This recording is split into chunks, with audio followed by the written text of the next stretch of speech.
आज की इस वीडियो में हम जानेंगे मनी के बारे में। मनी एंड क्रेडिट आज के वीडियो का हमारा टॉपिक है। आज की इस वीडियो में हम जानेंगे व्हाट इज़ मनी, मनी क्या होता है। आफ्टर दैट हम जानेंगे what is the role of bank, bank के क्या क्या रोल होते हैं। So without getting late let's start the video. सबसे पहले हम जानते हैं कि मनी क्या होता है। मनी की डेफिनेशन क्या है।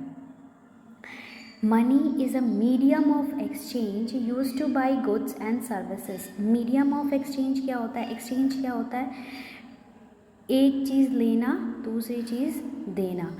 मनी जब नहीं था तो गुड्स के बदले गुड्स को एक्सचेंज किया जाता था, जिसे हम क्या कहते थे, बार्टर सिस्टम। जिसे क्या कहा जाता था, barter system.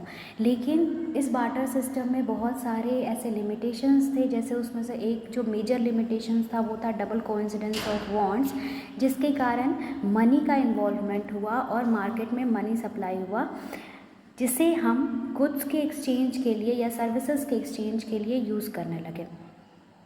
It has replaced the barter system which was inconvenient due to lack of double coincidence of wants। अभी मैंने बताया कि बार्टर सिस्टम में क्या था कि एक इनकन्वीनियंस था जिसे हम डबल कोइंसिडेंस ऑफ वांट्स कहते थे। मतलब अगर आपको मिल्क चाहिए और सामने वाले को राइस चाहिए तो आप दोनों के पास एक दूसरे को जो चाहिए वो प्रेजेंट होना चाहिए। अगर आपको मिल्क चाहिए और सामने वाले के पास मिल्क है लेकिन आपके पास राइस नहीं है उसे वापस देने के लिए, तो आप उससे मिल्क नहीं खरीद सकते। तो जिस कारण क्या होता था कि ये जो बार्टर सिस्टम था ये बहुत ज़्यादा नहीं चल पाया और फिर मनी का इन्वॉल्वमेंट हुआ।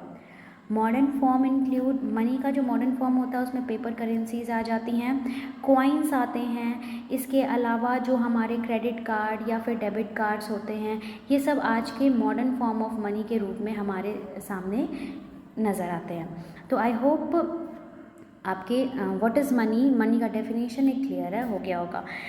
नेक्स्ट हम देखते हैं what is the role of bank. Bank का क्या रोल होता है। बैंक, हमारे आसपास जितने भी कॉमर्शियल बैंक्स हैं इनका क्या रोल होता है।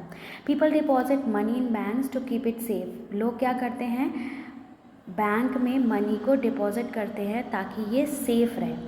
Bank use this money to provide loans. Bank ऐसा नहीं कि वो उस मनी को सिर्फ बैंक में स्टोर करके रखती है, नहीं, उस डिपॉजिट मनी से बैंक क्या करती है, कस्टमर को लोन प्रोवाइड करती है और इस लोन पे वो इंटरेस्ट अर्न करती है। हम सबको पता है कि जब हम बैंक से कोई लोन लेते हैं तो हमें उसके अवज में इंटरेस्ट पे करना पड़ता है और इसी इंटरेस्ट से बैंक अपना प्रॉफिट कमाती है और अपने एम्प्लॉयज़ को सैलरी देती है और बाकी की चीज़ें अपने बैंक को रन करती है। They keep a small portion of deposit as cash reserve. जो भी डिपॉजिट बैंक में हुआ उसका एक स्मॉल पोर्शन वो कैश रिजर्व के फॉर्म में रख लेती है, ताकि जो डिपॉजिटर हैं अगर वो विड्रॉल करे पैसा तो वो उनको कैश के फॉर्म में विड्रॉल करने दे और कुछ पैसा वो दे सके, और बाकी का जो पैसा होता है वो लेंड कर देती है लोन के फॉर्म में जनरल पब्लिक को। तो I hope the role of bank और मनी क्या होता है ये आपको क्लियर है, हो गया होगा। नेक्स्ट वीडियो में हम पढ़ेंगे क्रेडिट क्या होता है और इसके कौन कौन से टर्म्स हैं। तब तक मिलते हैं नेक्स्ट वीडियो में। Thanks for watching.